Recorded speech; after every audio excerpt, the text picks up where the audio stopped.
ಕೈ ಸಾಫ್ಟ್ ಆಗಿದೆ ಇವತ್ತು ನಿಂದು. ಬಿಡೋ ಕೈನ. ಯಾಕೆ ಹೆಂಗ ಆಡ್ತಿದ್ಯಾ? ನಾನೇನ್ ಮಾಡ್ದೆ? ಅಲ್ಲ, ನೀನ್ ವಾಟ್ಸ್ಆಪ್ ಡಿಪಿ ನಲ್ಲಿ ನೀನ್ ಸಿಂಗಲ್ ಫೋಟೋ ಹಾಕೊಂಡಿದ್ಯಾ. ನಮ್ಮಿಬ್ರು ತಾನೇ ಇದ್ದಿದ್, ಏನಕ್ಕೆ ತೆಗ್ದಿದ್ಯಾ? 4 ವರ್ಷದಿಂದ ಅದೇ ಡಿಪಿ ಇತ್ತು, ಅದಕ್ಕೆ ಚೇಂಜ್ ಇರ್ಲಿ. ಗೊತ್ತು, ನೀನ್ ಜನಕ್ಕೆ ಪ್ರೂವ್ ಮಾಡಕ್ ಹೊರಟಿದ್ಯಾ ನೀನ್ ಸಿಂಗಲ್. ಯಾರು ಬಂದ್ ನನಗೆ ಕಾಳಾಕ್ಬೋದು ಅಂತ ಅಲ್ಲ. ಹೊಸ ಫೋಟೋ ಶೂಟ್ ಮಾಡ್ತಿದ್ದಕ್ಕದು. ಎಷ್ಟು ವರ್ಷ ಫೋಟೋ ಶೂಟ್ ಎಲ್ಲ ಮಾಡ್ಸಿದ್ಯಾ? ಇವಾಗೇನು ನೀನ್ ಹಾಕೊಂಡಿರೋದು? ಸುಮ್ನೆ ಕತೆ ಕಟ್ಬೇಡ ಶುಭ ನೀನು. ನಾನ್ ಕತೆ ಕಟ್ತಿಲ್ಲ. ನೀನ್ ಯಾವಾಗೂ ತಾಳಿ ಕಟ್ಟಕ್ ಹೋಗ್ತಾ ಇದ್ಯಾ ನೀನಲ್ಲಿ? ತಾಳಿ ಕಟ್ಟಕ್ಕೆ? ಹೌದು. ನಿಮ್ ಫ್ಯಾಮಿಲಿ ಅವ್ರು ಏನಾದ್ರು ಇದನ್ನ ನೋಡಿದ್ರೆ ಏನ್ ಅನ್ಕೋತಾರೆ? ನನ್ ಮಗ ಸಿಂಗಲ್ ಆಗಿದ್ದಾನೆ, ಯಾವ್ದಾದ್ರು ಹೆಣ್ಣು ನೋಡಿ ಮದ್ವೆ ಮಾಡ್ಸ್ಬಿಡೋಣ ಇವ್ನ್ಗೆ, ಮಾಡ್ಬಿಟ್ಟು ಓಡೋಗ್ಬಿಡ್ತೀಯಲ್ಲ ನೀನ್ ಅವ್ರ ಜೊತೆನೆ. ನನ್ ಮೇಲೆ ನಂಬಿಕೆ ಇಲ್ವಾ ನಿನ್ಗೆ? ಇಲ್ಲ. ಏನಕ್ಕೆ ಇಲ್ಲಿ ನಿನ್ ಮೇಲೆ ನಂಬಿಕೆನಾ? ನಂಗೆ ಕೋಪ ಬರ್ತೈತೆ.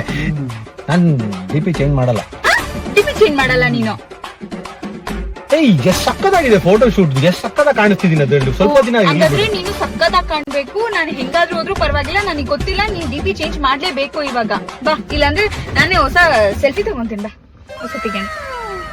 ಇವಾಗ ನೀನ್ ನನ್ನ ಹತ್ರನೇ ಬರ್ತಾ ಇಲ್ಲ. ನನಗೆ ಗೊತ್ತು ಯಾವಳ ಜೊತೆ ನವರಂಗೆ ಆಟ ಸ್ಟಾರ್ಟ್ ಮಾಡ್ಕೊಂಡಿದ್ದೆ ನೀನ್. ಹೇಳು. ಸುಬ್ಬ, ನೀನ್ ಹಿಂಗೆ ಆಡ್ತಿದ್ರೆ ಎದ್ದೋ ಕಾರಿಂದ. ಇವಾಗ ನಾನ್ ಎದ್ದೋದ್ರೆ ಯಾವಳಾರು ಬಂದ್ ಕೂರ್ಸ್ಕೊಳಕಲ್ಲ. ಅವಳಿಗೆ ಹಿಂಗ್ ಇಕ್ತೀನಿ ಗೊತ್ತಾ ನಾನು. ಅವಳು ಏನಾರು ಬಂದ್ರೆ ನಿನ್ಗೂ ಮಾಡ್ತೀನಿ, ಬಿಚ್ಬಿಟ್ಟು ಹೊಡಿತೀನಿ ನಿನ್ಗೆ. ಚೇಂಜ್ ಮಾಡ್ಬಿಟ್ಟಿನಿ. ಸರಿ, ಫೋಟೋ ತೆಗಿ.